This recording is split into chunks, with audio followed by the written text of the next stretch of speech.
Kumusta sa inyong lahat? Dito naman tayo sa vlog natin ngayon gabi sa Batang Quiapo Successor. Unang-una sa lahat, ito ay teaser video lamang para ma-update sa Batang Quiapo. Huwag kalimutan follow at subscribe ang channel. Salamat po. Dito nga ay dumating na ang mga Red Phoenix nasa isa sa invitado at dito sinalubong ito sa mga tao ni Olga at doon dito pumasok na sila sa loob at nakipagkita na kay Don Julio at Ramon at dito binigay na nila ng pera kay Ramon at dito ay nagkaayos na sila sa mga galit nila.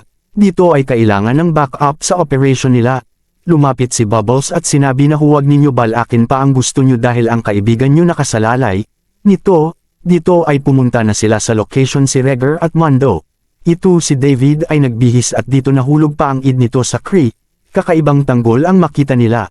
At dito pumasok na si Ramon sa loob at nakapagkumustahan ito at dito ay pinulong niya ang mga kasosyo niya at dito ay pinakilala na ni Ramon ang tagasunod ng negosyo niya kundi si Jesus Nazareno Montenegro at dito pumunta na si Tanggol kay Ramon at dito ay nagsalita si Tanggol sa harap ng mga tao at nagpasalamat ito pero ng kasalukuyang pagsabi ay humingi ng tawad ito at sinabi na pulis ang tatay ko at gulat ang lahat pero sinabi niya di daw niya isuplong ito at dito ay umalis ito sa at mga tao ay nagtaka sa sinasabi nito. At dito nagalit si Ramon kay Olga dahil siya ang nagpakilala nito pero sabi ni Olga ay huwag natin ipilit kung ayaw niya at pinuntahan ito ni Olga si David sa labas. Sinabi ng Red Phoenix na di ko tiwala ang tao na yun lalo na pulis ang ama nun ayon sa kanila.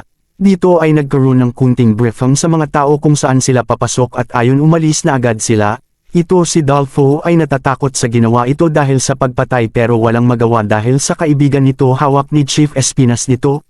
Pati si Thanos ay kinabahan ito sa mission nila. Sabi ni Bulldog na sundin natin si Tanggol, at dito nag-usap sila Tanggol at Bubbles tungkol sa mission nito kailangan mamatay ang Red Phoenix. Dito dumating na ang mga pulis para magsigawa ng raid at dito nagtaka ang security guard ito at pinaputukan at dito ay nagtaka si David sa putok ng baril at dito tiningnan niya at mga pulis nito at dito ay pumunta sa taas at tumakbo ito at dito nakarating sa loob ay sinabi na may mga pulis kaya lahat ng mga tao sa loob ay nagkagulo. Abangan sa Lunes ang Batang Quiapo. Huwag kalimutan follow at subscribe ang channel. Salamat po.